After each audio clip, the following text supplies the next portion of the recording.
In the studio with us today, we have James Knight, integrative therapist, certified yoga teacher, and Hanna Somatic educator.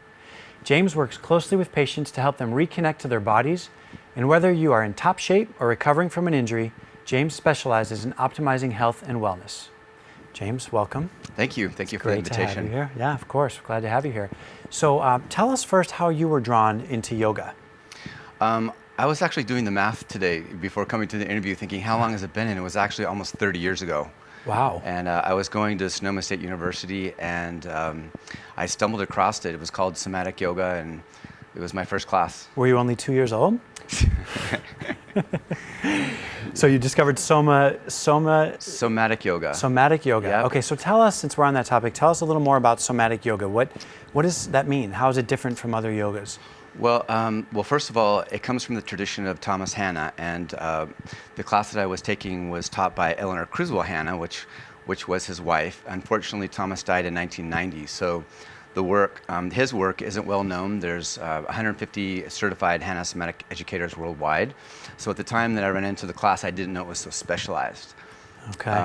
Yeah. What makes it so specialized? What makes it different is that in traditional yoga classes, you're learning to stretch a muscle, and in Hanna Somatics, you're learning to reprogram a muscle. Got it. Yeah. Okay, that's interesting. Yeah. So then do you focus primarily on people who have injuries, or could it be anybody? Can anybody do this type of yoga? Or? It can be anybody, yeah. In fact, it's so gentle and so easy that beginners find it very useful. Also, I have a huge population. I see clients one-on-one as well as I do retreats worldwide, but it seems like a lot of my audience is seniors or athletes recovering from injuries or anybody that has a repetitive, like an injury, like a desk worker, for example, that has tension in their shoulders or TMJ, stress-related things. So with somatic yoga, do you always have to be there kind of coaching them and helping them, or is it something people can do on their own? This type of yoga? Both, yeah. Interesting that this style of yoga that I teach is really relearning, repatterning your muscles. So it's a lot of instruction, and the way that you re-educate the mind to muscle is through practice and through experimenting. So it's like an exploration. Okay. So in a traditional yoga class, you're asked to go into a specific stretch. Yes. And a pose. Sure. And in somatic yoga, we do that, but the way that you get there is through exploring how your body feels and how your breath is in each moment. Okay, so you're a little more conscious. Yeah. So when most people think about yoga, they think of physical exercise, unfortunately. Yeah. Tell us what you think really defines yoga. Well, for me, yoga is really a lifestyle, first of all. Yoga for me is about cultivating peace and also cultivating self-awareness. So, you know, when you're on the mat, when you're exploring your breath, the first thing that you'll notice when you do yoga is that you find that you start relaxing. Mm-hmm. And so when you relax, I feel like a person has a better experience of who they are in that moment, a deeper acceptance of who they are in that moment, and also there's a sense of well-being that starts emerging.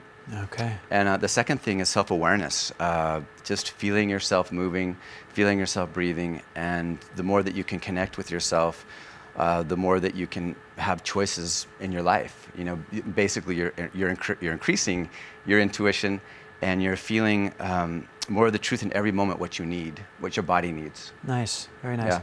So for people out there that they want to start yoga, but they don't know how to begin, what do you suggest to them? Where do they start? What kind of classes do they take? Well, first of all, it's much like any service industry. You know, when you're looking for a dentist or you're looking for a hairdresser, I think it's very personalized. So I think it's important that you look in the phone book or look on the internet and find out what the local studios are, and then actually go out and go to the studio, get a feeling for the studio, because there's a lot of different styles of yoga. I teach gentle somatic yoga, but there's vinyasa yoga, which is a flowing yoga that's very popular. You know, there's Anusara, there's emPOWERme.tv, which is a power yoga. So I think it's important to go and check out the yoga studio, and if possible, then meet some of the instructors, and take a gentle class at first. You know, take a restorative class. Take something where you can really honor your body and just get accustomed to the instructions.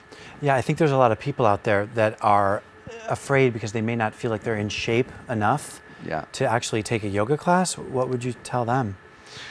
Well, back to where your question was around what is yoga for me, which is around cultivating peace and self-awareness, is I get people asking me telling me or asking me, I'm overweight or I don't feel flexible. I would be uncomfortable if I went to yoga class. What do I wear? I'm afraid of embarrassing myself, things Sure. like that. And Yeah. what I'd like to encourage my students is it's not about how flexible you are. It's not about what you look like. It's not about competing with the person next to you. It's really about cultivating the right attitude and learning to just love yourself in that moment and say, hey, I'm here for me to learn about myself. Yeah. So it's really going in with an open mind and an open heart. And yeah. Beautiful. Yeah. Excellent. I love it.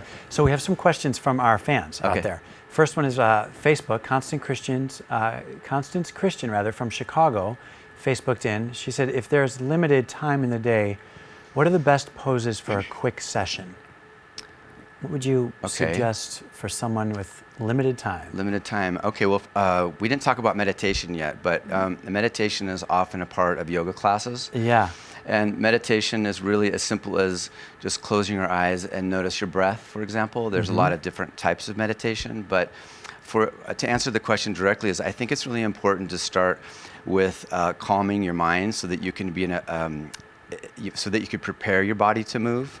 So I would suggest just 30 seconds, 60 minutes, close your eyes, take some deep breaths, really drop in and just feel who and where you're at, who you are and where you're at. And then in yoga, there's a series called sun salutation. It's a series of 4 or 5 basic movements you can do. Okay. So I would suggest doing that, just warming up the body slowly, going slowly.